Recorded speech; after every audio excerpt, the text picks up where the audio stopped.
ಎಲ್ಲರಿಗೂ ನಮಸ್ಕಾರ. ನೀವು ನೋಡ್ತಿದ್ದೀರಾ ಸ್ಟಡಿ ಕಾರ್ನರ್ ಇನ್ ಕನ್ನಡ ಯೂಟ್ಯೂಬ್ ಚಾನೆಲ್. ನಾವು ಇಂದಿನ ವಿಡಿಯೋದಲ್ಲಿ 9ನೇ ತರಗತಿ ಪ್ರಥಮ ಭಾಷೆ ಕನ್ನಡ ವಿಷಯದಲ್ಲಿ ನಿಮ್ಮ ಹೊಸ ಪಠ್ಯಕ್ರಮದ ಅನುಸಾರ ನಿಮ್ಮ ಭಾಗ 1ರ ಪಠ್ಯಪುಸ್ತಕದಲ್ಲಿರುವಂತಹ ಮೊದಲನೆಯ ಗದ್ಯ ಪ್ರಜಾನಿಷ್ಠೆ. ಈ ಒಂದು ಗದ್ಯ ಭಾಗದ ಸಂಪೂರ್ಣ ಅಭ್ಯಾಸದ ಪ್ರಶ್ನೋತ್ತರಗಳನ್ನು ನಾವು ಇಂದಿನ ವಿಡಿಯೋದಲ್ಲಿ ನೋಡ್ತಾ ಇದ್ದೇವೆ. ಅದಕ್ಕೂ ಮೊದಲು ನೀವೇನಾದರೂ ಹೊಸಬರಾಗಿದ್ದರೆ ದಯವಿಟ್ಟು ನಮ್ಮ ಚಾನಲ್ನ ಸಬ್ಸ್ಕ್ರೈಬ್ ಆಗಿ. ನಿಮಗೆ ಇನ್ನೂ ಹೆಚ್ಚು ಎಲ್ಲ ಪಾಠಗಳ ಅಭ್ಯಾಸದ ಪ್ರಶ್ನೋತ್ತರಗಳು, ಇನ್ನಿತರ ನಿಮ್ಮ ಪರೀಕ್ಷೆಗೆ ಸಂಬಂಧಿಸಿದಂತಹ ಮಾಹಿತಿಗಳು ನಮ್ಮ ಚಾನಲ್ನಲ್ಲಿ ಸಿಗ್ತವೆ. ಹಾಗೆ ಈ ಒಂದು ವಿಡಿಯೋ ಇಷ್ಟ ಆಗಿದರೆ ದಯವಿಟ್ಟು ತಪ್ಪದೆ ಲೈಕ್ ಮಾಡಿ ಅಂತ ಹೇಳ್ತಾ ಬನ್ನಿ ಇವತ್ತಿನ ವಿಡಿಯೋನ ಶುರು ಮಾಡೋಣ. ನೋಡಿ, ಅಭ್ಯಾಸದ ಪ್ರಶ್ನೋತ್ತರಗಳನ್ನು ನಾವು ಇಂದು ಪರಿಹರಿಸ್ತಾ ಇದ್ದೇವೆ. ಅದರಲ್ಲಿ ಅ ವಿಭಾಗ ಕೊಟ್ಟಿರುವ ಪ್ರಶ್ನೆಗಳಿಗೆ ಒಂದು ವಾಕ್ಯದಲ್ಲಿ ಉತ್ತರಿಸಿ ಅಂತ ಇದೆ. ಮೊದಲನೇ ಪ್ರಶ್ನೆ, ಚೋಳರು ಮತ್ತು ಹೊಯ್ಸಳರ ನಡುವೆ ಎಲ್ಲಿ ಯುದ್ಧ ನಡೆಯಿತು? ಉತ್ತರ, ಚೋಳರು ಮತ್ತು ಹೊಯ್ಸಳರ ನಡುವೆ ಮಳವಳ್ಳಿ ಮುಡುಕುತೊರೆಗಳ ಬಳಿಯಲ್ಲಿ ಯುದ್ಧ ನಡೆಯಿತು. ಎರಡನೇ ಪ್ರಶ್ನೆ, ಸಾಮ್ರಾಟನು ರಾಜಧಾನಿಯಲ್ಲಿ ಇಲ್ಲದಿದ್ದಾಗ ರಾಜ್ಯದ ಸಂರಕ್ಷಕಳಾಗಿ ನಿಂತಿದ್ದವರು ಯಾರು? ಉತ್ತರ, ಸಾಮ್ರಾಟನು ರಾಜಧಾನಿಯಲ್ಲಿ ಇಲ್ಲದಿದ್ದಾಗ ರಾಜ್ಯದ ಸಂರಕ್ಷಕಳಾಗಿ ನಿಂತಿದ್ದವರು ರಾಣಿ ಶಾಂತಲಾದೇವಿ ಮತ್ತು ಯುವರಾಜ ಉದಯಾದಿತ್ಯ. ಮೂರನೇ ಪ್ರಶ್ನೆ, ಬನದಮ್ಮನಹಳ್ಳಿಯ ಜನರು ಎಲ್ಲಿ ಪಂಚಾಯಿತಿ ಸೇರಿದ್ರು? ಉತ್ತರ, ಬನದಮ್ಮನಹಳ್ಳಿಯ ಜನರು ಬನಶಂಕರಿಯ ದೇವಾಲಯದ ಮುಂಭಾಗದ ಕಟ್ಟೆಯ ಮೇಲೆ ಪಂಚಾಯಿತಿ ಸೇರಿದ್ರು. ನಾಲ್ಕನೇ ಪ್ರಶ್ನೆ, ಬನದಮ್ಮನಹಳ್ಳಿಯ ಪಂಚಾಯಿತಿಯಲ್ಲಿ ಯಾರ್ಯಾರ ನಡುವೆ ನ್ಯಾಯ ತೀರ್ಮಾನವಾಗುತ್ತಿತ್ತು? ಉತ್ತರ, ಬನದಮ್ಮನಹಳ್ಳಿಯ ಪಂಚಾಯಿತಿಯಲ್ಲಿ ಬೀರಣ್ಣ ಮತ್ತು ಈರಣ್ಣನ ನಡುವೆ ನ್ಯಾಯ ತೀರ್ಮಾನವಾಗುತ್ತಿತ್ತು. ಮುಂದೆ ಆ ವಿಭಾಗ ಕೊಟ್ಟಿರುವ ಪ್ರಶ್ನೆಗಳಿಗೆ 3-4 ವಾಕ್ಯಗಳಲ್ಲಿ ಉತ್ತರಿಸಿ. ಒಂದನೆಯ ಪ್ರಶ್ನೆ, ಹಲವರು ತಲಕಾಡನ್ನು ಲೂಟಿ ಮಾಡಬೇಕೆಂದು ಹೇಳಿದಾಗ ದೊರೆ ವಿಷ್ಣುವರ್ಧನನು ಏನೆಂದು ಹೇಳಿದರು? ಅಥವಾ ನಿಮ್ಮ ಇಲ್ಲಿ ಎರಡನೇ ಪ್ರಶ್ನೆಗೂ ಸೇಮ್ ಉತ್ತರನೇ ಆಗುತ್ತೆ. ತಲಕಾಡಿನ ಲೂಟಿಯ ವಿಚಾರದಲ್ಲಿ ವಿಷ್ಣುವರ್ಧನನ ನಿಲುವೇನು? ಈ ಎರಡಕ್ಕೂ ನೀವು ಇದೇ ಉತ್ತರವನ್ನು ಬರಿಬೇಕು. ಎರಡಕ್ಕೂ ಒಂದೇ ಉತ್ತರ. ಉತ್ತರ, ತಲಕಾಡಿನ ಲೂಟಿಯ ಬಗ್ಗೆ ವಿಷ್ಣುವರ್ಧನನು ಸೆರೆ ಸಿಕ್ಕ ಸೈನಿಕರ ಮೇಲೆ ದೌರ್ಜನ್ಯ ನಡೆಸುವುದು ಯೋಧ ಧರ್ಮ ಅಲ್ಲ, ಸೋತ ರಾಜ್ಯವನ್ನು ಲೂಟಿ ಮಾಡುವುದು ಯುದ್ಧ ಧರ್ಮವಲ್ಲ.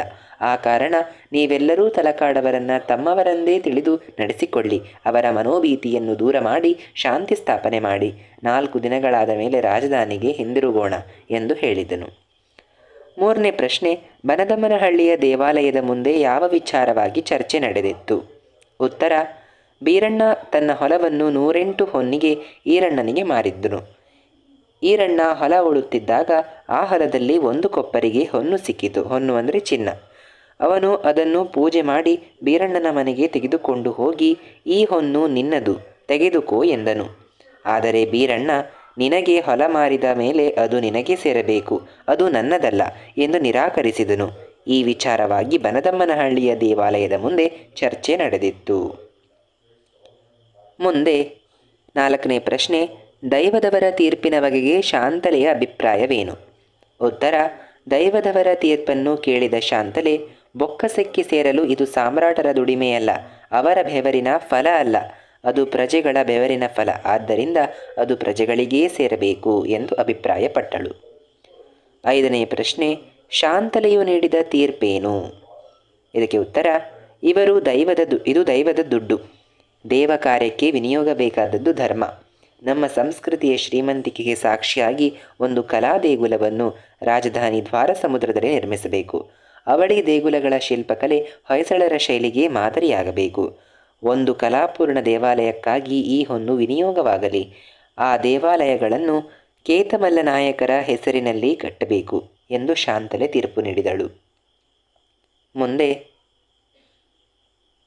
ಈ ವಿಭಾಗ ಕೊಟ್ಟಿರುವ ಪ್ರಶ್ನೆಗಳಿಗೆ 8-10 ವಾಕ್ಯಗಳಲ್ಲಿ ಉತ್ತರಿಸಿ ಅಂತ ಇದೆ. ಅದರಲ್ಲಿ ಮೊದಲನೇ ಪ್ರಶ್ನೆ, ಚೋಳದೊರೆ ಕುಲೋತ್ತುಂಗನು ಹೊಯ್ಸಳ ಸಾಮ್ರಾಜ್ಯದ ಮೇಲೆ ಯುದ್ಧ ಸಾರಲು ಇದ್ದ ಕಾರಣ ಹಾಗೂ ಪರಿಣಾಮಗಳನ್ನು ವಿವರಿಸಿ. ಇದಕ್ಕೆ ಉತ್ತರ, ದಿನೇ ದಿನೇ ಪ್ರವರ್ಧಮಾನಕ್ಕೆ ಬರುತ್ತಿರುವ ವಿಷ್ಣುವರ್ಧನನ್ನು ಬಡಿಯಬೇಕೆಂದು ಶತ್ರು ರಾಜರುಗಳನೇಕರು ಹವಣಿಸುತ್ತಿದ್ದರು. ಅವರಲ್ಲಿ ಚೋಳಮಂಡಲದ ಕುಲೋತ್ತುಂಗ ಪ್ರಮುಖನಾದವನು. ಕುಲೋತ್ತುಂಗ ಪ್ರಚಂಡ ಆಶಾವಾದಿ, ಅಖಂಡ ಭರತಖಂಡದ ಒಡೆತನವನ್ನು ಬಯಸುತ್ತಿದ್ದ ದುರಾಶಾ ಪಿಶಾಚಿ. ಗಂಗ ಸಾಮ್ರಾಜ್ಯವನ್ನು ತನ್ನ ವಶ ಮಾಡಿಕೊಳ್ಳಬೇಕೆಂದು ಆಶಿಸಿ ಆದಿಯಮನನ್ನು ಪ್ರಚೋದಿಸಿ ದ್ವಾರ ಸಮುದ್ರದ ಮೇಲೆ ಕಳುಹಿಸಿದ. ಇದನ್ನು ಗುಪ್ತಚರದಿಂದ ತಿಳಿದ ಹೊಯ್ಸಳೇಶ್ವರನು ಸಕಲ ಸೇನಾ ಸಮೇತವಾಗಿ ಯುದ್ಧಕ್ಕೆ ಸನ್ನದ್ಧನಾದನು.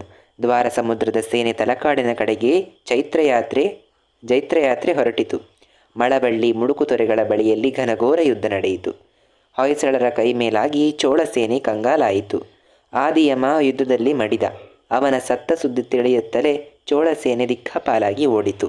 ತಲಕಾಡು ಕೋಟೆ ಸುಲಭವಾಗಿ ವಿಷ್ಣುವರ್ಧನ ಭೂಪಾಲನ ಕೈವಶವಾಯಿತು. ಸಮಸ್ತ ಸೇನೆಯು ತಲಕಾಡುಗೊಂಡನಿಗೆ ಜಯವಾಗಲಿ ಎಂದು ಜೈಕಾರ ಹಾಕಿತು. ಮುಂದೆ 2ನೇ ಪ್ರಶ್ನೆ, ಬನದಮ್ಮನಹಳ್ಳಿಯ ಪಂಚಾಯಿತಿಯಲ್ಲಿ ನಡೆದ ನ್ಯಾಯ ಹಾಗೂ ಅದರ ತೀರ್ಪಿನ ಬಗ್ಗೆ ವಿವರಿಸಿ. ಉತ್ತರ: ಪಂಚಾಯಿತಿಯಲ್ಲಿ ಬೀರಣ್ಣ ಮತ್ತು ಈರಣ್ಣ ಒಬ್ಬರಿಗೊಬ್ಬರು ಹೊನ್ನು ತಮ್ಮದಲ್ಲ ಎಂದಾಗ ಊರಿನ ಮುಖಂಡ ಕೇತಮಲ್ಲನು ಇವರಿಬ್ಬರಿಗೂ ಬೇಡವೆಂದ ಮೇಲೆ ಈ ಹೊನ್ನು ರಾಜ್ಯದ ಬೊಕ್ಕಸಕ್ಕೆ ಸೇರಲಿ ಎಂದನು. ಇದನ್ನೆಲ್ಲ ಉದಯಾದಿತ್ಯನೊಡನೆ ಮರೆಯಲ್ಲಿ ನಿಂತು ನೋಡುತ್ತಿದ್ದ ಶಾಂತಲೆ ಕೂಡದು ಕೂಡದು ಎಂದಾಗ ಎಲ್ಲರ ಗಮನ ಅತ್ತ ಹೋಯಿತು. ಕೇತಮಲ್ಲನು ಗಂಡುಡುಗೆಯಲ್ಲಿದ್ದ ಶಾಂತಲೆಯನ್ನು ಗುರುತಿಸದೆ, ನೀವು ಈ ಹೊನ್ನು ರಾಜ್ಯದ ಬೊಕ್ಕಸಕ್ಕೆ ಸೇರಬಾರದು ಅಂದಿದ್ದೀರಲ್ಲ, ಯಾಕೆ ಎಂದನು. ಅದಕ್ಕವಳು, ಬೊಕ್ಕಸಕ್ಕೆ ಸೇರಲು ಇದು ಸಾಮ್ರಾಟರ ದುಡಿಮೆಯಲ್ಲ, ಅದು ಪ್ರಜೆಗಳ ಬೆವರಿನ ಫಲ, ಆದ್ದರಿಂದ ಅದು ಪ್ರಜೆಗಳಿಗೇ ಸೇರಬೇಕು ಎಂದಳು. ಆ ಮಾತಿಗೆ ಕೇತಮಲ್ಲನು, ಹಾಗಾದರೆ ಪ್ರಜೆಗಳು ಯಾರವರು? ಹೊಯ್ಸಳೇಶ್ವರನ ಮಕ್ಕಳಲ್ಲವೇ? ಮಕ್ಕಳ ದುಡಿಮೆ ತಂದೆಯದ್ದಲ್ಲದೆ ಎಂದನು. ಅವನ ವಾದವನ್ನು ಕೇಳಿದ ಶಾಂತಲೆ, ನಿಮ್ಮ ಊರಿನ ಹಣ ನಿಮ್ಮ ಊರಿಗೆ ವಿನಿಯೋಗವಾಗಲಿ ಎಂದಳು. ನಂತರ ಉದಯಾದಿತ್ಯ ಅವರು ಗಂಡುಡುಗೆಯಲ್ಲಿರುವ ಶಾಂತಲಾದೇವಿ ಎಂದು ತಿಳಿಸಿದ ನಂತರ ಎಲ್ಲರೂ ಅವರಿಗೆ ತಮ್ಮ ಭಕ್ತಿ ಸಮರ್ಪಿಸಿದರು.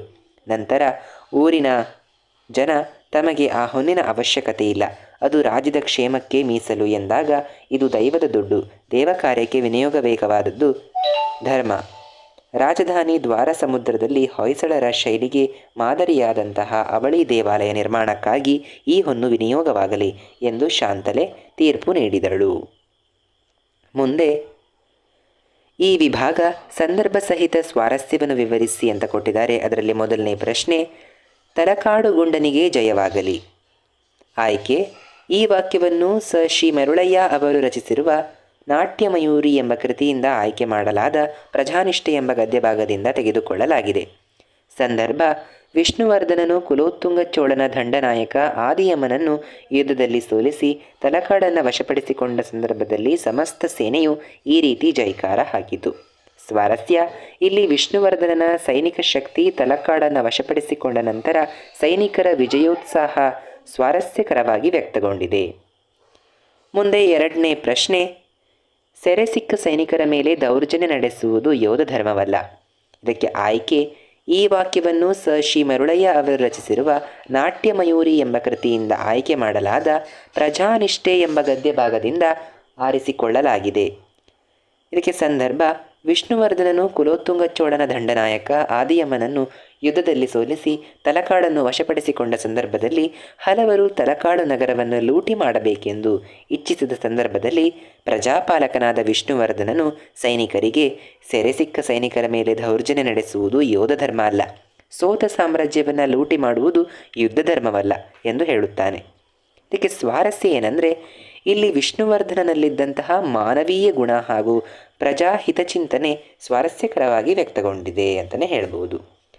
ಮುಂದೆ 3ನೇ ಪ್ರಶ್ನೆ ಇದಾಗಿತ್ತು, ತಂಬುಲ ಉಗಿದ ಮ್ಯಾಲೆ ಮತ್ತೆ ಎತ್ತಿ ಬಾಯಿಗೆ ಹಾಕೊಳ್ಳೋ ಕೆಟ್ಟತನ ಬೇಡ.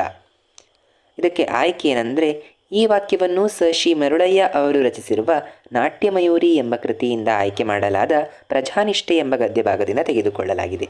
ಸಂದರ್ಭ: ಈರಣ್ಣನು ಬೀರಣ್ಣನಿಂದ ಕೊಂಡುಕೊಂಡ ಹೊಲದಲ್ಲಿ ಉಳುತ್ತಿದ್ದಾಗ ಅಲ್ಲಿ 1 ಕೊಪ್ಪರಿಗೆಯಷ್ಟು ಹೊನ್ನು ಸಿಕ್ಕಿತು.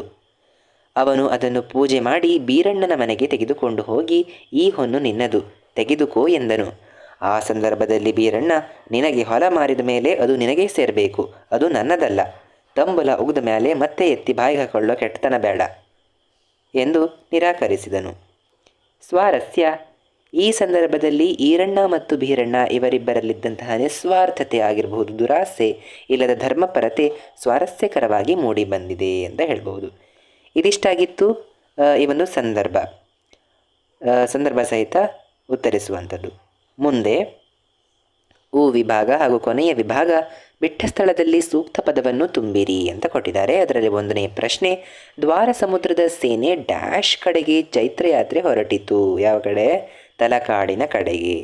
2ನೇ ಪ್ರಶ್ನೆ, ಮಾನವ ತನ್ನ ಡ್ಯಾಶ್ ಗುಣಗಳನ್ನು ಗಾಳಿಯಲ್ಲಿ ತೂರಿ ಬಿಡಬಾರದು. ಯಾವ ಗುಣಗಳನ್ನು? ಮಾನವೀಯ ಗುಣಗಳನ್ನು ಗಾಳಿಯಲ್ಲಿ ತೂರಿ ಬಿಡಬಾರದು. 3ನೇ ಪ್ರಶ್ನೆ, ನಿಮ್ಮ ಊರಿನ ಹಣ ನಿಮ್ಮ ಊರಿನ ಡ್ಯಾಶ್ ವಿನಿಯೋಗವಾಗಲಿ. ಯಾವುದಕ್ಕಾಗಿ? ನಿಮ್ಮೂರಿನ ಏಳಿಗೆಗಾಗಿಯೇ ವಿನಿಯೋಗ ಆಗಲಿ. 4ನೇದು, ಬನದಮ್ಮನಹಳ್ಳಿಯ ಜನರಿಗೆ ಡ್ಯಾಶ್ ಒಂದೇ ಮೆಟ್ಟಿಲಲ್ಲಿ ಉಳಿಯಿತು. ಏನು? ಸ್ವರ್ಗವು ಒಂದೇ ಮೆಟ್ಟಿಲಲ್ಲಿ ಉಳಿಯಿತು. ಇದಿಷ್ಟಾಗಿತ್ತು ನಿಮ್ಮ 9ನೇ ತರಗತಿಯ ಭಾಗ 1ರ ಮೊದಲನೆಯ ಗದ್ಯ ಪ್ರಜಾನಿಷ್ಠೆ. ಈ ಒಂದು ಗದ್ಯ ಭಾಗದ ಸಂಪೂರ್ಣ ಅಭ್ಯಾಸದ ಪ್ರಶ್ನೋತ್ತರಗಳನ್ನು ನಾವು ಇಂದಿನ ವಿಡಿಯೋದಲ್ಲಿ ಡಿಸ್ಕಸ್ ಮಾಡಿದ್ದೇವೆ. ಇದು ನಿಮಗೆ ಉಪಯುಕ್ತ ಆಗಿತ್ತು ಅಂತ ಭಾವಿಸ್ತೀವಿ. ತಪ್ಪದೇ ಈ ಒಂದು ವಿಡಿಯೋಗೆ ಲೈಕ್ ಮಾಡಿ, ಹಾಗೆ ಸಬ್ಸ್ಕ್ರೈಬ್ ಮಾಡಿ, ನಿಮ್ಮ ಸ್ನೇಹಿತರಿಗೂ ಶೇರ್ ಮಾಡಿ ಅಂತ ಹೇಳ್ತಾ ಸಿಗೋಣ ಮತ್ತೊಂದು ಪಾಠದೊಂದಿಗೆ ಇನ್ನೊಂದು ವಿಡಿಯೋದಲ್ಲಿ. ಅಲ್ಲಿಯವರೆಗೆ ಧನ್ಯವಾದಗಳು. Thank you for watching.